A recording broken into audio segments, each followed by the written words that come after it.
I always wonder because we live in Europe and we didn't know what it is like. What has been the journey itself?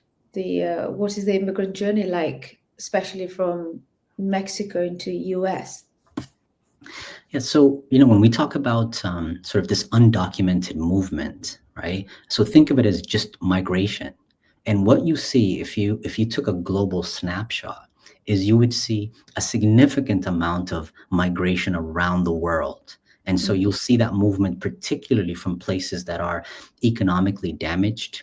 There's incredible level of poverty.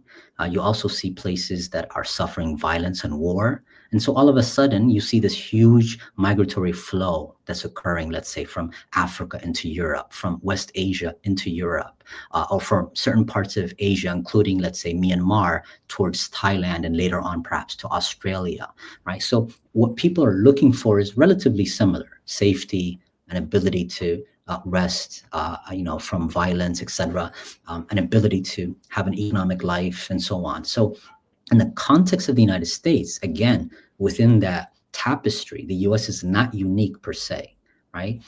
But there are some unique aspects. So one has to do that the majority of migrants were actually Mexican to begin with, right? So the American Southwest. So if you have a map, for instance, and you're looking at the map of the United States and Mexico, a significant chunk of what's called the United States. So here on the map, you'll see it, Texas, California, New Mexico, Nueva, Mexico, right, was part of Mexico. Arizona, part of Mexico. And so one of the things you'll see is that there is a normal circulation of people in this area, the West Coast and American Southwest. And so only with modern times where there's a fortification of the border that you have then less and less circulation, let's say, of people, right? So it creates a barrier for this normal circulation of particularly Mexicans. What I mean is, if you look at this map, you'll see a town in the center, kind of on the line, U.S.-Mexico border of Nogales. It's half in the U.S., half in Mexico. So practically, you have a line going through a town, right? And there's cousins on each side. And that's exactly what the circulation is about, is people, relatives, cousins, in some cases, indigenous groups that are moving and circulating, and the line means nothing, right? So it's only in recent time that the line becomes more like a wall and a barrier. So anyone that enters, they actually stay, because the likelihood that they're going to leave, go back to Mexico and come back is becoming more and more difficult and risky. So the journey itself is one where you have predominantly Mexicans from different parts of Mexico, but also Central Americans. So about 60 to 70%, actually a little bit more, 75% of all of those migrant flows are actually going to be from Central America. And you'll see on the map, for instance, here, Guatemala, El Salvador, and Honduras. Right? These are the three main sender countries, and Mexico. And especially after 2013, the share of migrants from Mexico has been reduced for various reasons. One, because Mexico's economy is actually flourishing, level of safety is being established, and also the kind of economy within the United States was slowing down, especially after the financial crisis of 2008. And so you had, for various reasons, Mexicans opting to stay in Mexico and others to return to Mexico. But for Central American countries, they're becoming a larger and larger share. So that's Honduras, El Salvador, and Guatemala. And most of the journey then that we see is crossing into Mexico. So the migrant trail, right, really starts off in southern part of Mexico, the Guatemalan Mexican border, and it flows north to reach what's called La Línea, the line, the border, the U.S.-Mexico border. And the process of moving through that itself is really remarkable, because once you cross from Guatemala into Mexico, so this could be Hondurans, it could be Colombians, it could be Venezuelans. It's not that difficult to cross into Mexico, in fact, but it's going through Mexico, that's very difficult. So once you cross into Guatemala, most is by foot, by the way, because there's about 60 detention centers all over Mexico. The Mexican police, and both federal and state and local, participate in, let's say, this part of this immigration machine, right? So it's not just only within the United States and the US-Mexico border, but it's also within Mexico itself. So many of the people that are flowing through Mexico, hundreds and hundreds of thousands every single year, do so by walking, avoiding buses and cars, because obviously it's easy for them to be caught that way. And so there's a 160-mile walk from the border of Guatemala to a city called Arriaga. And it's the jump off point for actually getting on a train. Mexico does not have passenger trains. They stopped quite a while ago, but they have freight trains that take commodities all the way to the north, right? And so you have from 4 to 500,000 riders. It's called La Bestia, the beast, because Right. it's very dangerous even to ride it.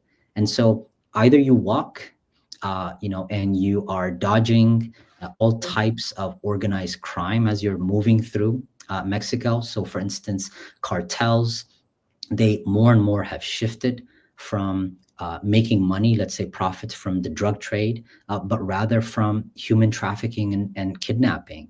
The margins and profitability are so much higher. So a lot of that migration, right, a movement is now controlled by different organized crime groups within Mexico, right?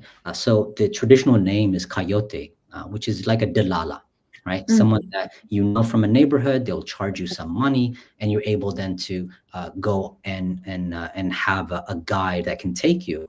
And so that now is controlled by organized cartels, and the monies involved are actually very significant per head. So from the, let's say, border of Guatemala to, let's say, Texas, for a coyote to take you there might charge you about $6,000 per person, right? And there's an interesting dynamic. The harder it is to get in, so that means you have more border patrol that you're hiring, you have more walls that you're building, you are making it much more difficult by surveillance and drones and various types of sensors and technology. The more that it costs and the more lucrative it is for these organizations to then successfully funnel, right? So there's an economy that's there as well. Again, Mm. that is kind of unexpected, sort of counterintuitive aspect, right? And lastly, it's very interesting. Remember, the perception of migrants, we call them border crossers because it doesn't have any judgment associated with that name, but Mm. the border crossers without documents, right? The perception is that they're engaging in a crime, right? And so legally speaking, yes, to enter a country without papers is itself an infraction, it's a crime, but they're tagged with this label of criminals. Now if you take the demographic profile, I want you to think about that. It's men, it's women, mothers. A lot are young children, sometimes unaccompanied or accompanied. And so they're the ones that are traveling throughout this migrant trail. And as they're traveling, they're at incredible risk for particularly sex trafficking, right? For all types of violence in terms of including rape, for instance, right? Kidnapping and ransoms, very common, right? So migrant trails everywhere have kidnappers. In the Sinai Desert, for instance, between Egypt and Israel, you had East African migrants, particularly Eritreans, for quite some time, that would actually be faced with enormous levels of abuse, and they would be kidnapped for ransom, right? Their cousins and their relatives somewhere have to send money. So you have the same situation where you have enormous amounts of crime being committed on these people every single year by both organized crime, but also by institutions of the state, such as the police, local administration, because it's a huge economy, right? It is, So yeah. it's very ironic that that's also made very kind of invisible. We don't see that. We don't talk about that, right? But many people, obviously, in terms of activists and those that work for migrant rights, do advocate and kind of show for that. So, in a nutshell, the the migrant trail, the way people enter the United States, is risk uh, is full of risks of violence, of death, of kidnapping, etc. And so it just points to the degree to which people are desperate.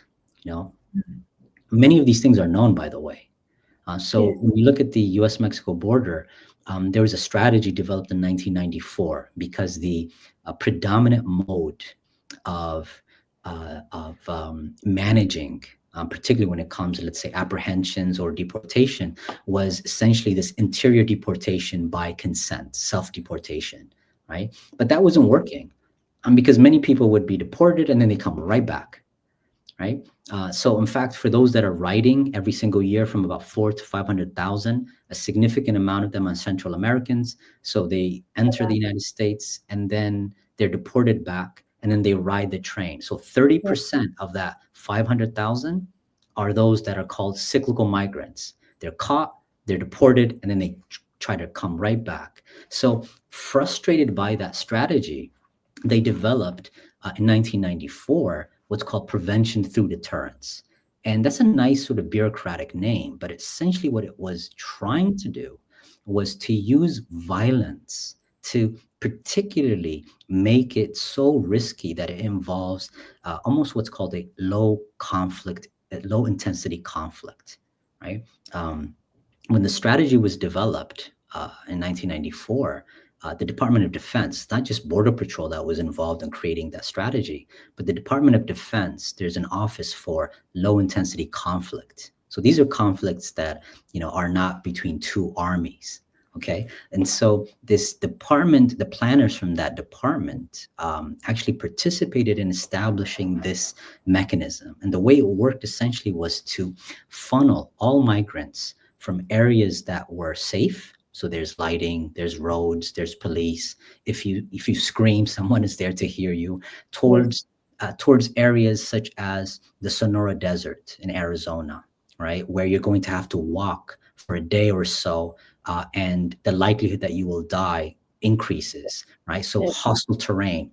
The Europeans do the same thing in the Mediterranean, right? They use the Mediterranean, and it's diabolically beautiful because it provides what's called plausible deniability, right? There is no perpetrator. In some cases, you can't even find the victim. So the amount Exactly. of people that are dying when they cross the U.S.-Mexico border, we don't even know. There's some that count, let's say Pima County in Arizona, coroner's office, they might find some. In Yes. many cases, it's not possible to identify because of the decomposition of the bodies, etc. But it could be on average, let's say a few thousand a year, right? 2, 3 thousand a year. And that's just what we can find, right? So But this is, people haven't stopped crossing, have they? It didn't no, really deter. no, they have not. They have not stopped crossing. And I think, you should ask yourself, why haven't they stopped crossing? If the route, right, involve such horrendous levels at risk of violence and violation, why would people take the risk? Why would a mother, for instance, from El Salvador carrying a small child try to get a coyote to help her to end up in San Diego where she has a sister? So this is an actual, case. And she's walking 160 miles to try to make that train with a child. Then she has to get on that train, and she has to be very careful on that train because you have organized crime that has watchouts, right? Infiltrators that would look for targets. So young children are targets for human trafficking, women are targets for human trafficking, etc. And But so, we'll come to the solution a bit later. Is there which nationalities are mostly targeted for deportation? so the interesting aspect of mass deportation, right, is that when it has happened, so it tends to follow. So mass deportation, if you look at it as a tool, as an instrument, we talked about it as serving political objectives, right? So it's a kind of a valve that you can turn on to let off the steam, the pressure, political, social pressure that's built up in society. And the way that you can do it, obviously, is by creating a valve that then pushes everyone's attention to the scapegoat. The other sort of aspect is that it's a way of managing labor. So there's something called the a wage penalty. And so this is just basically a way of describing the fact that undocumented workers are paid much less than everyone else with the documentation. And so many times you have advocate groups that would simply say, make those that live in the United States, actually give them permission to work and to stay. They don't have to be citizens. The problem with that is that the price of labor, their wages, would have to go up. And so many of these companies that employ undocumented workers in construction, in real estate, in various types of services, such as restaurants in New York, or in agricultural fields from Florida to California, are practically making a killing. So this is the flip side of offshoring, right? So remember, the tariff game right now is on the basis of this idea of reindustrializing the United States. And the problem emanated from this process, a very long-term process of automation of production, right? So that means less labor is required. But the second is offshoring, which is closing up factories and sending them to places where they have cheap labor. So northern Mexico, maquiladoras, for instance, are like a free trade zone that was created to take advantage of, let's say, cheap Mexican labor. Same thing with China, right? Huge labor pool that could be paid cents, dollars, and the profit margins were enormous. So that's the game that was played for about 40 to 50 years. So now we're looking at a scenario, right, where there's a process of an attempt anyway to reindustrialize, but at the same time to kind of get rid of a labor pool within the country. So the deportation process shows up usually when there's an economic crisis. So when you have the economic upturn, so the economy is growing, there's a demand for labor, you have a facilitation and acceptance of the entry and the working of those that are undocumented, right? Millions. When you have an economic crisis, like let's say 2007, 2008 financial crisis, you'll see that there was a dip in the undocumented population because many of them left. So the construction industry, for instance, basically froze. And so you had people that were leaving. During COVID, you had people that were leaving as well. And so the population that peaked around 12.2 million, for instance, was going down almost below 11 million, right? So it goes with the economy. And so when you look then at who does it really affect, there's both a gender and a nationality component. 95% of all those that are deported are male, and almost exclusively from Latin America and the Caribbean. And when we think Latin America, it's overwhelmingly from Mexico and Central America, right? Today, Venezuela is going to be part of the picture. It's a unique sort of admixture to that, but that's really what you have, right? So it's not even a mass deportation, right? Because you have other groups from Asia, from Africa, from Europe, et cetera, that are part of this undocumented population, but it overwhelmingly focuses on males and on those nationals, right? So interestingly, women, for instance, are not figuring in that, right? In terms of deportees. So 43% of those that are undocumented are women, but 95% of those that are deported are men, right? So that's the kind of general trend that we've seen, and we probably should expect something similar. What about the Ethiopian, Eritrean, and African travel bans or deportations? So in terms of for Eritrean and Ethiopian, the migratory path is slightly different, right? So in many cases, again, the even share of African migration through that trail that we talked about from Mexico is a very small percentage, right? Maybe 4 or 5. It's slightly increasing, but it's about 5% of the entire total, right? Just to give you an illustration, from Mexico, it's about 51%. right? Which is a huge amount for Central American countries, also a very, very huge amount. So I don't think there's an issue there. In terms of travel bans, which is, let's say, the more making it much more stringent and harder for Ethiopians, Eritreans to come to the United States to get a visa for, let's say, a conference or work, to study, etc. That is part of the travel ban that's kind of operating and working. So if you remember, the first travel ban was almost essentially we called it a Muslim travel ban, if you remember, right? It It was, was yeah, exactly. It was overly um, very, very discriminatory in nature. So what's developing now in terms of travel bans is much more extensive, right? Again, you have to look at it from the perspective of the politics of it and not the actual aspects. So from the politics of it, this is sending a message, particularly to the political constituency, that, we're creating a fortress America. So it's the same message with respect to the economy, right? We've been cheated. And so we're going to create a wealthy and prosperous economy on the basis of these strategies. We are infiltrated, and those are kind of the language that many of these countries use. So, for instance, for Eritrean migrants that were from 2006 to 2010, they would make this very long and very dangerous track through the Sudan, Egypt, across the Sinai Peninsula, and entering Israel. About 30,000 Eritreans are in Israel. They work, they're law-abiding, etc. They fit very well in.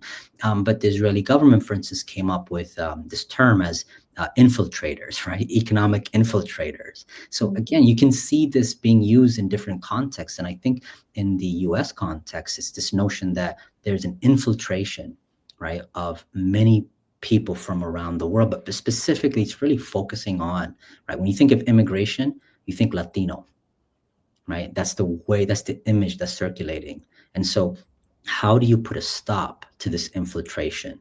And so this is the solution, according to Trump, creating a safer environment. So you have an economic dislocation. I have a solution for you. Tariffs are beautiful.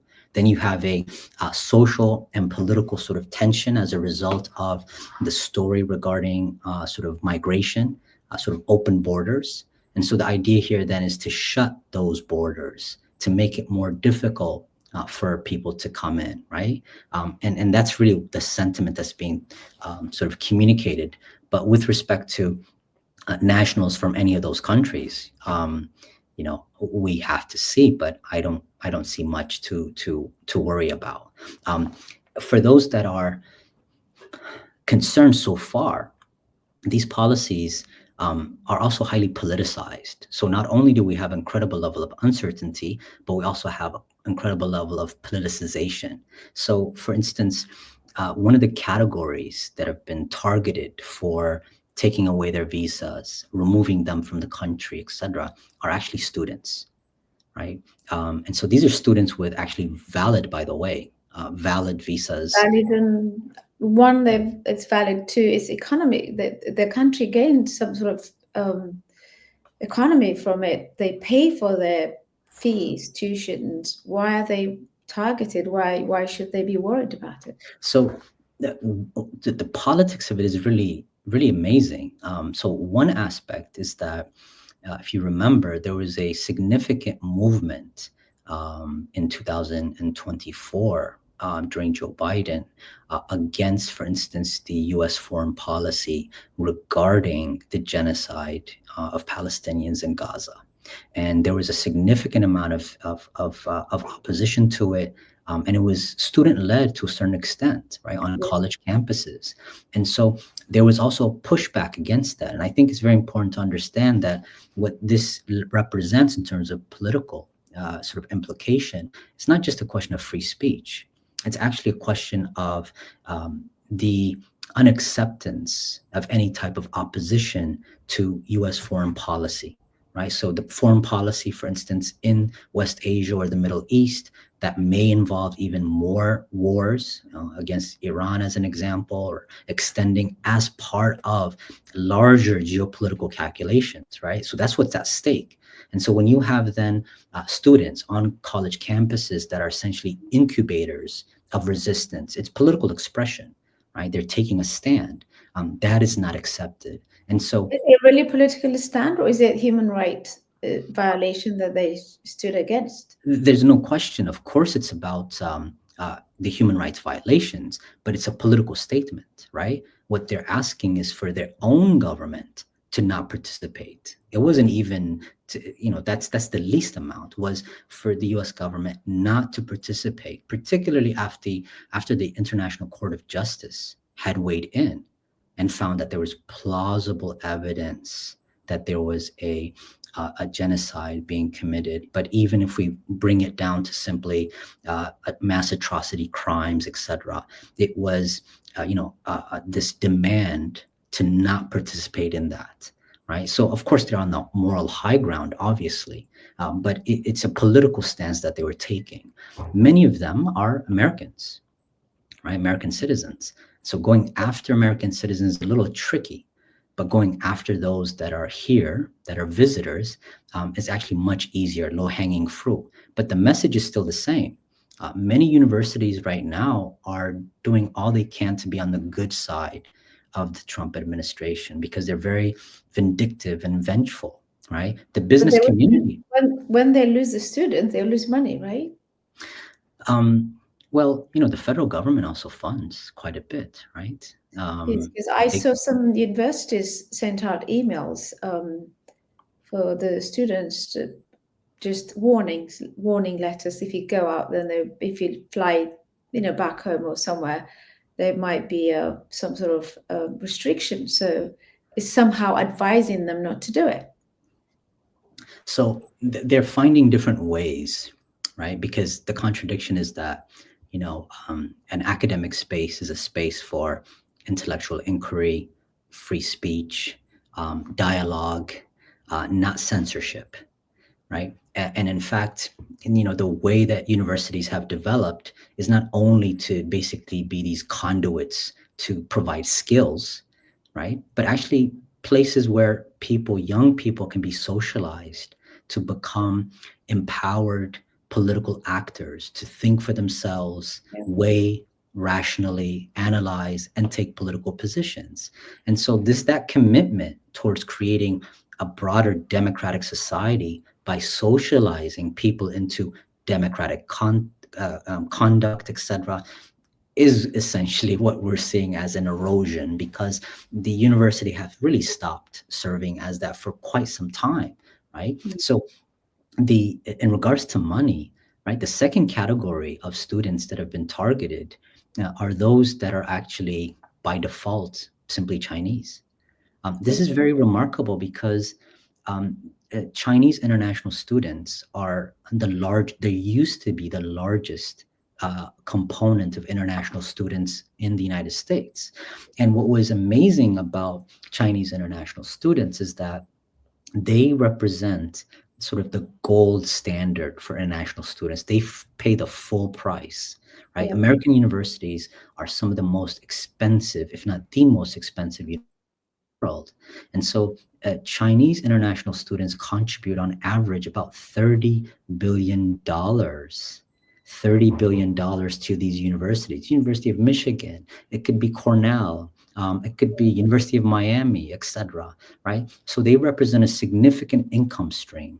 And so in the Trump one administration, and this is not just Trump, by the way, because Biden was just as virulently in terms of anti-Asian, right, and specifically anti-Chinese, Yeah, because that's here there's the some sort of competition, aren't they? yes. So this competition with, let's say, economic competition, and to a certain extent, political competition with China is playing itself out in a domestic context where there's an overwhelming, let's say, China bashing. Much like, for instance, there is a Russia bashing, right? Everything Russian was demonized, Yeah. from music to literature to sports, etc. And so you have a very anti-Asian campaign that's been going on for quite some time, right? And so for many students, starting around sort of COVID, for students and their parents, there was a fear of greater levels of violence in American cities. Also, the educational landscape is changing. So a lot of many Chinese universities really are reaching the top tier in terms of quality education and research. Many Chinese firms and businesses are interested in hiring locally. So for those that graduate from Chinese universities, right? So there's different reasons for why you have this change, but to shoot yourself in the foot is really just, we want more Chinese students, international students, right? We want to attract them here, and not just for the money, although the money is their contribution is magnificent, right? Both to universities, but the local economy as well. But they also contribute in the classroom, in the campus environment, right? What they bring to the table, their worldview and their perspective. And remember, student to student, people to people relationships are one of the ways that you can actually bring sort of a common understanding between cultures, different cultures. And so that's, again, one of the implications, right? Never stated overtly, but by blanket condemning Chinese students as somehow, working for the Communist Party and for, acting as spies and so on. This is the rhetoric that's being used. And so many students feel, targeted, discriminated against. And of course, this is also being viewed in China as well. Right. So when we talked about the target groups, and we talked about the illegal migrants, or they call them, or undocumented, they call them, or also the students based on some political, agendas. What about people with green cards who've already been through some legal process and they're allowed to live in there for decades or 10 years, even more? Why would they be worried about traveling or living in America and then worried not allowed to get back again? So it depends on how strict, for instance, a government wants to be regarding the rules on the books, right? And so, there's a saying here that, your district attorney, or your prosecutor could essentially convict a ham sandwich, right? So, they Well, can convict anything. yeah. So so, for instance, there's a requirement that a green card holder has to be in the United States at least, uh, a certain amount of time within a year, right? Yes. So, if you happen to lapse, would it still be possible? There's a requirement, for instance, that if you're a dual citizen, that it's you have to give up your second sort of citizenship, right? Your second passport. And so, for instance, there's Oh, I didn't know that. That's a rule now, is it? You're not allowed to so hold dual citizenship? So I would not quote me on that as a legal scholar, right, regarding that. But again, this is what's circulating.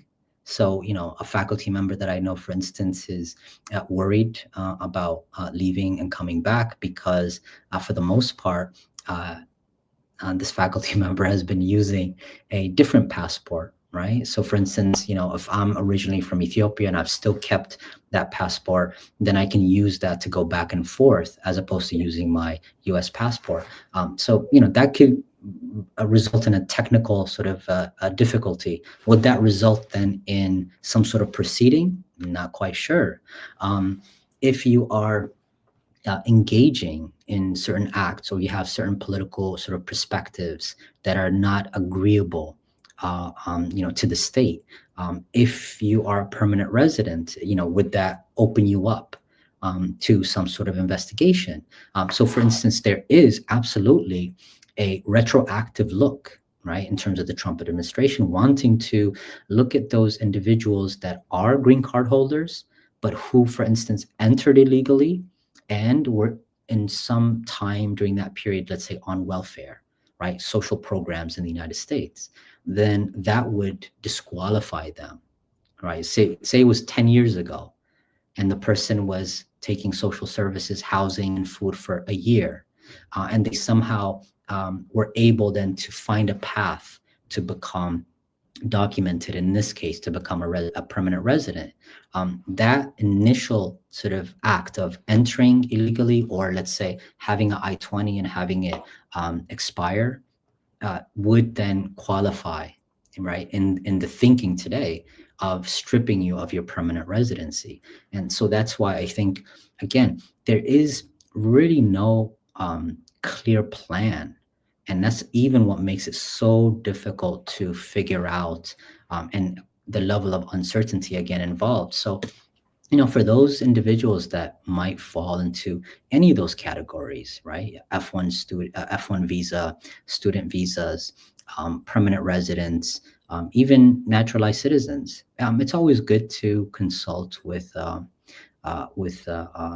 legal sort of attorney, an attorney to kind of hash out some of the particular details that individuals have, right? Or at least have them on your Right. phone. Well, by the way, you're not allowed to hold two citizenship if you were thinking of having Ethiopian passport. Not allowed. I gave mine up. I Exactly. So not allowed. I So had to. just before I go, and I mean, you did explain a lot about it, but there has been some sort of symptoms, I would say, or some sort of rumors and symptoms are saying that Trump's administration is really up to racism rather than, rule of law or undocumented migrants.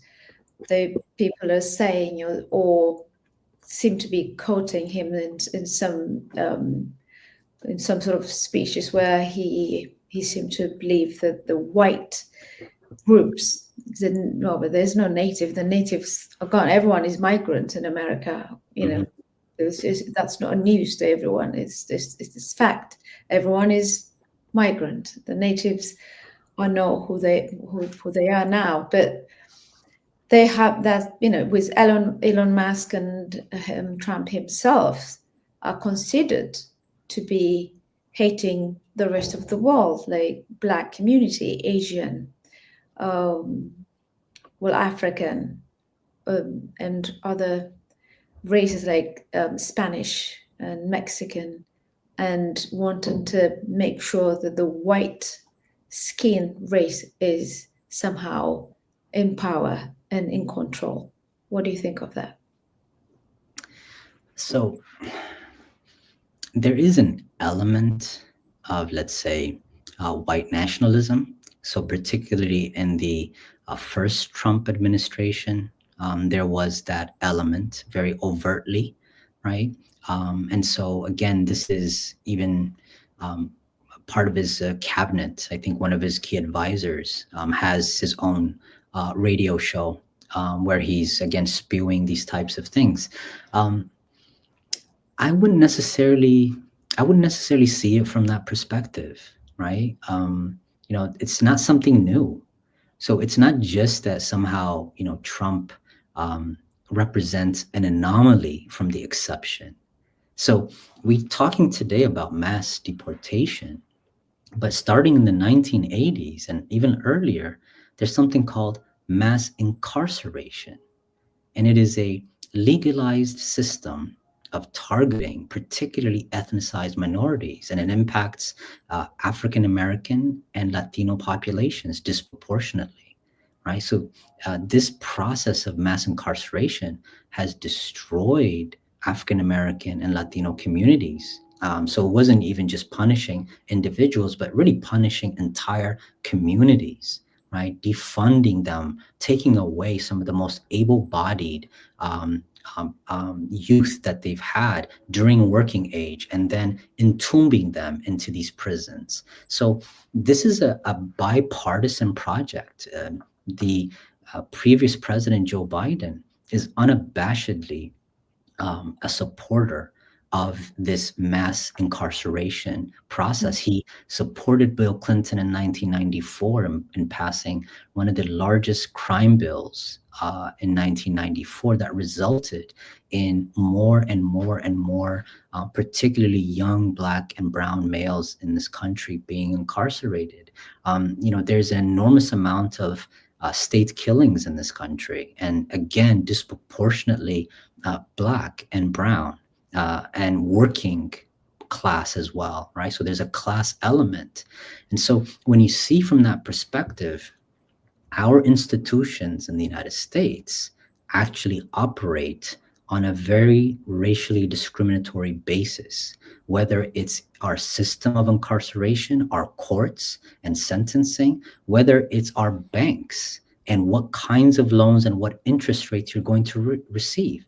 There's a process called redlining that started very earlier on. It started from the federal government that basically made sure that minority communities would be redlined. That means they would be made into high risk areas where loans will not be provided, investment is not going to be put in. And so they were left to fester and basically rot from within, right? And that created, again, this huge divide between a middle class that Mm. was overwhelmingly white and a urban population. Even the term itself is a popular sort of term that indicates minority population, right? That was a government legal process of discriminating on the basis of race.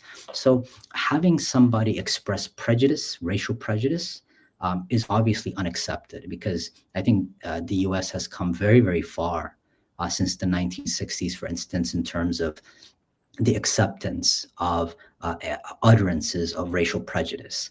But when we talk about racial discrimination, we're not talking about how individuals sort of interpersonal relationships. We're talking about the systematic, Mm. legal, private, and public institutions discriminatory practices, right? And that's what you'll see.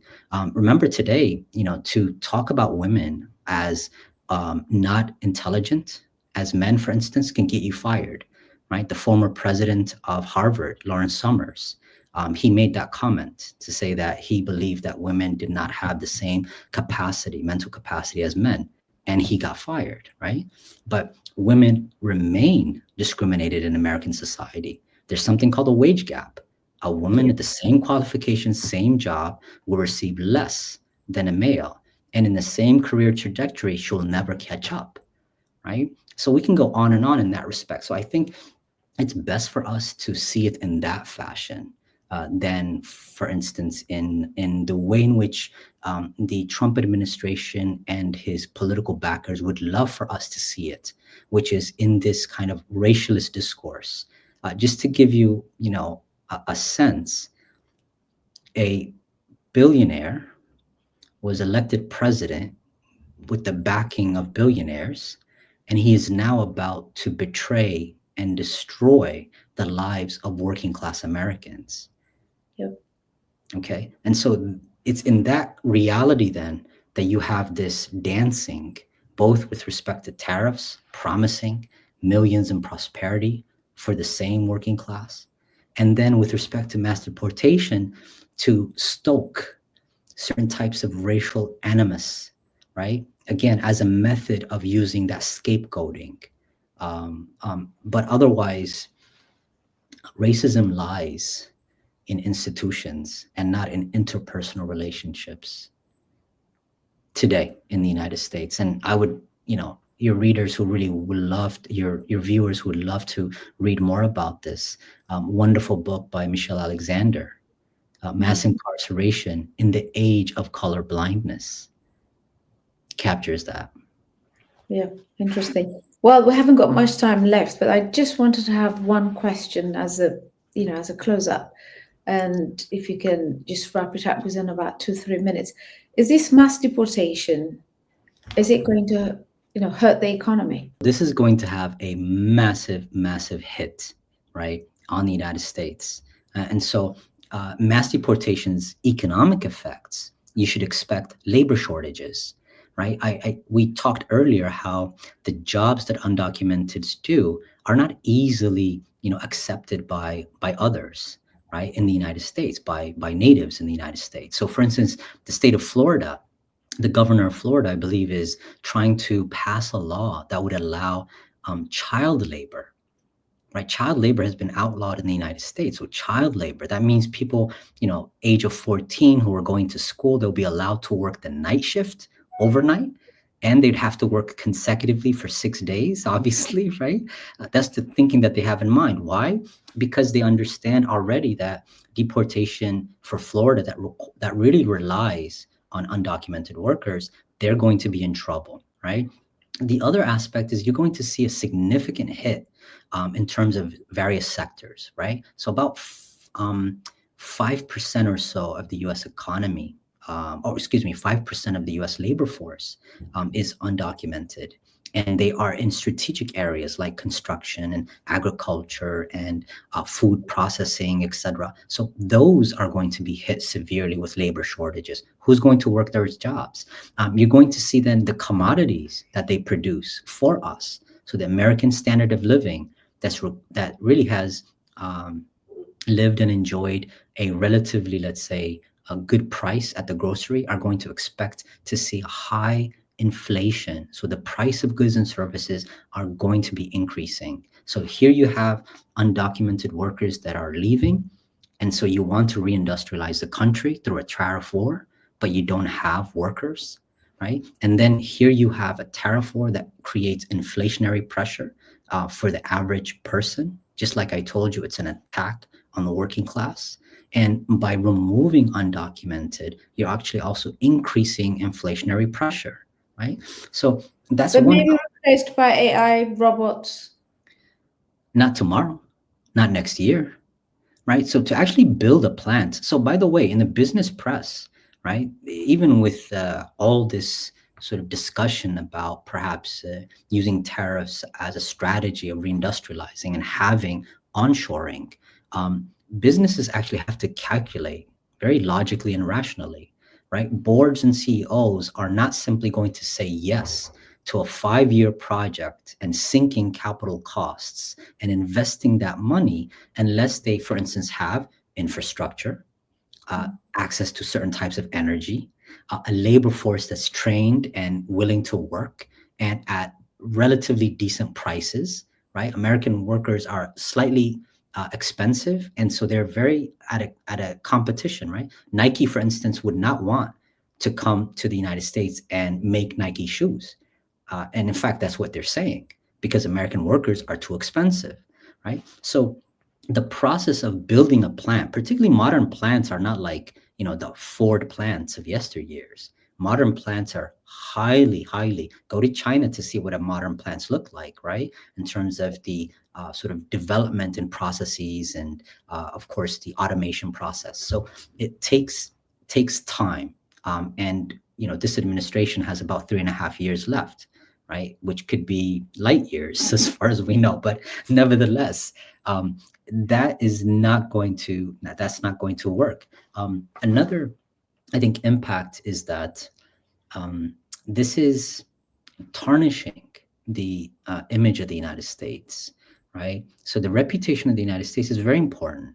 So the tariff wars, for instance, are indicating the riskiness of having long-term economic and trade relationships with the United States, with certain types of supply chains and so on, right? Canada is finding it out to their detriment, right? They've built a certain type of economy on the basis, again, of trust. So when you have mass deportations of these nature that tend to be in your face, you know, and they're jingoist in a certain sense, what they're doing, at least to our hemisphere, in the Americas, North and South, is to actually create a certain level of distrust and a certain, you know, I wouldn't say hostility yet, right? But it ruins the reputation of the United States as a place, at least since the 1960s, there was a very good and strong branding, which was this is a land of immigrants. That started in the 1960s, not prior to that. And it worked very well. The idea that you have a land very prosperous that was willing and open, particularly to those that are willing to work hard, study hard, contribute, play by the rules, right? And so it's taking that tarnishing, academic freedom, right? Going after students in such a brazen fashion, taking a hit again to the reputation of the United States. So the consequences are severe. And lastly, I would say there's another element, which is almost a contradiction in terms. So mass deportation's effect should be to actually decrease the amount of people that want to migrate and enter the United States illegally. But what you see is one of the effects is going to be a reduction in remittances. So the undocumented population in the United States, so for instance, from Mexico, they provide close to $30 billion a year of remittances. El Salvador and Honduras is about $8 billion. The figure for Guatemala is $19 billion. So if these monies are not available for these countries specifically that are very impoverished, they have high levels of impoverishment, what that simply does is it creates an economic contraction, and it creates an incentive for more and more people to leave those countries, right? So the unintended consequences of mass deportation is perhaps to increase illegal sort of migration, particularly from those places.